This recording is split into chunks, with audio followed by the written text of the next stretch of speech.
Do you conversate when you do a haircut? Or oh do my hair? goodness, I don't stop talking. No?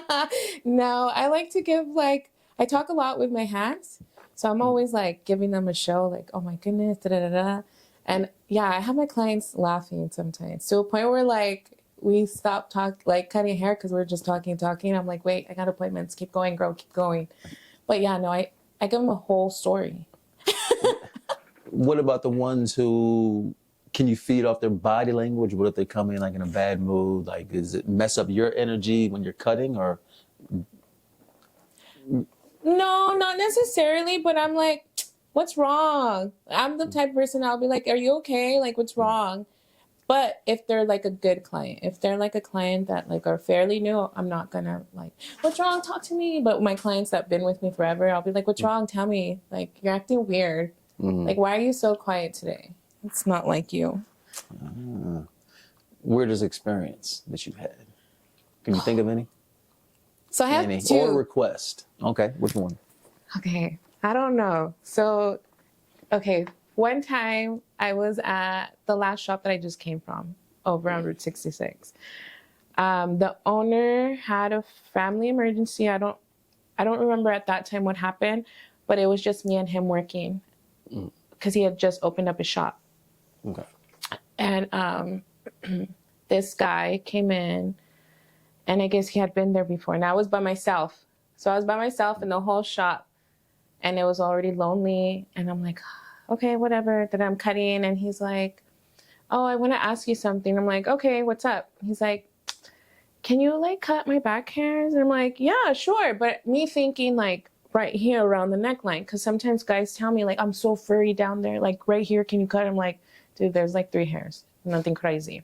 And I was like, yeah, sure. He's like, yeah, I'd ask my wife, but my wife is sick of doing it. And I'm like, okay. And then he gets up, well, I take off the cape, I unhook it, and then he like gets up from my chair, and I'm like, what are you doing? He's like, I want you to shave my back. And I'm like, well, yeah, your upper back. He takes off his shirt, and he's like flexing like the whole time. And I'm like, sir, like, I'm going to cut you if you keep flexing. Like, what are you doing? And then he's like, oh, I'm sorry, I'm just stretching. I'm like, dude, you're flexing. Like, you're not stretching. So yeah, that was really weird because I was by myself too. And then he's like, after he put his shirt back on, he was like, you're such a pretty girl. Like, you shouldn't be by yourself in this shop. I'm like, oh, I'm not by myself. I'm not by myself.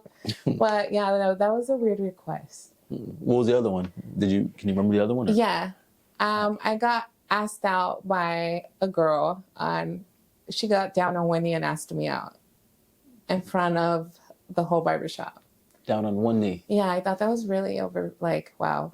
I never even had a guy do that to me. Like get on one knee and ask me out. I thought that was really crazy, especially the fact that she knew I liked boys too. So I thought that was really crazy. Yeah, there's a bunch of weird experiences out there. Yeah. Yeah. I think those are just the 2. All right, so how was it like working with other barbers? Do you sense any competition when you were working back at the shops? At the first 2 shops, I did. I felt a lot of competition, which I don't understand why.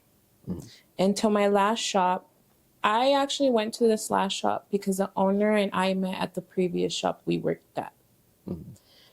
And everything about him, his vibe, his energy, his work ethic was amazing. That was the first shop that there was no competition, there was no envy. And he taught me how to cut, really. Like, I was his little, protege? Is that how you say it? Prodigy? Yeah. Yeah, protege. Yeah, he literally taught me how to cut. Like, the way I cut now is because of him. Okay. So there was no, envy. If anything, he'd be giving me his clients, like, take them. I'm like, okay. So, yeah, that was great, the last shop that I worked at. Okay, Gifted Barber Studio. Okay, and do you sense coworkers your coworkers is like kind of, is it more like a friendly environment?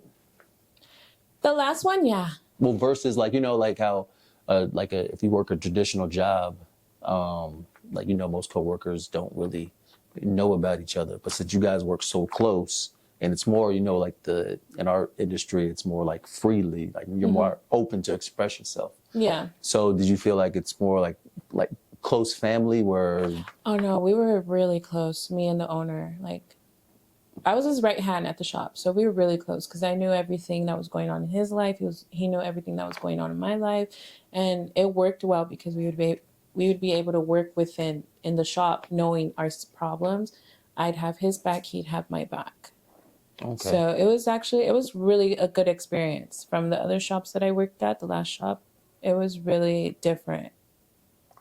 Okay. What about the walk-in process? So before COVID or after COVID? Because, you know, our industry really changed for walk-ins.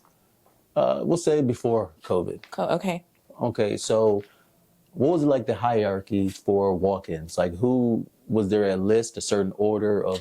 Whoever got there first was the set rotation. So let's say Jane came first and I came second. She would get the first walk-in, and then the next walk-in would be me. And then let's say Joe walked in third. He would get the next walk-in. Sorry, my room's haunted. I don't know how that fell. So anyways, so yeah, that's how the rotation would be. Sometimes people would jump each other, but you know, at the end of the day, you can do that. There's no hostility. There'd be hostility for sure, but to me, I'm like, I'm not gonna waste my energy or my frustration on that. You just gave me a break, girl. I don't ever book breaks. I work back to back to back to back. Just nonstop. Uh-huh. Okay. So what about so when do you eat?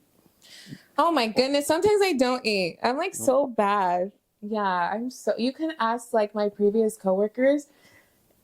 I'm there from 7 to like 9 at night, and they probably fed me like a piece of chip or something. Yeah, I'm so bad at taking care of myself. It's like a game. It's like, I gotta keep going. I gotta keep going. Okay. It's like a competition with time with me. Mm-hmm. So I don't ever want to fall behind. Don't get me wrong. The days that I really need to eat, then I'll just run and just shove something in my mouth and then breathe a bit and then come back.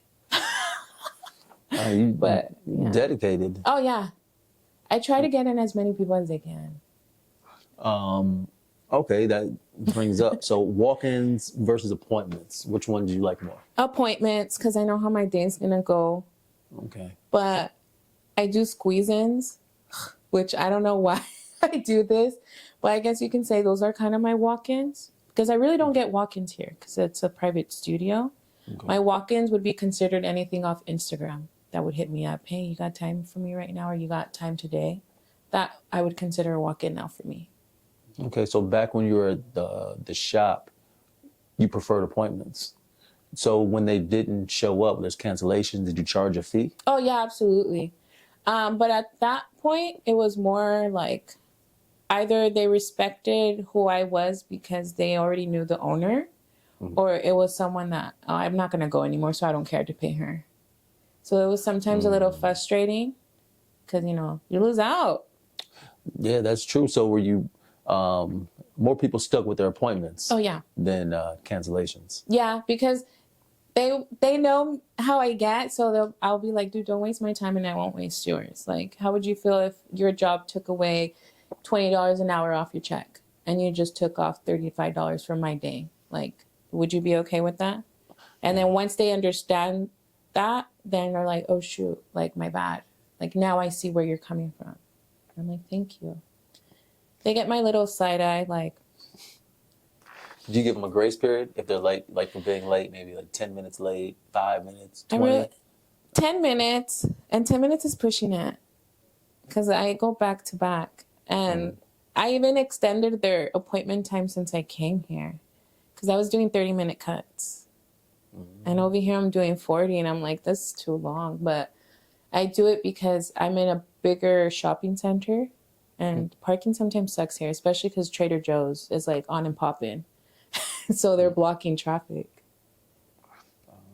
Yeah.